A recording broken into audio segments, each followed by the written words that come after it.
তো বন্ধুরা দেখুন চন্দ্রগ্রহণের যে দৃশ্যটা, তো সেটা ভিডিও করার চেষ্টা করেছিলাম, আপনাদেরকেও দেখাচ্ছি। তো খুব ভালো আসছে না, যতটা এসেছে পেরেছি চেষ্টা করেছি আপনাদেরকে দেখানোর জন্য। দেখতে থাকুন, সঙ্গে থাকুন। শুভরাত্রি সবাইকে, ভালো থাকবেন।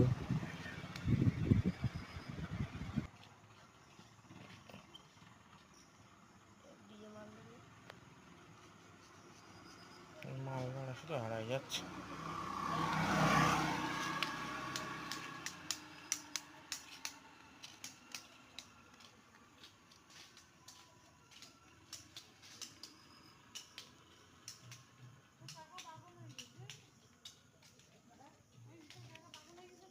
ইউটিউবে টাকা কামাই নেবেন।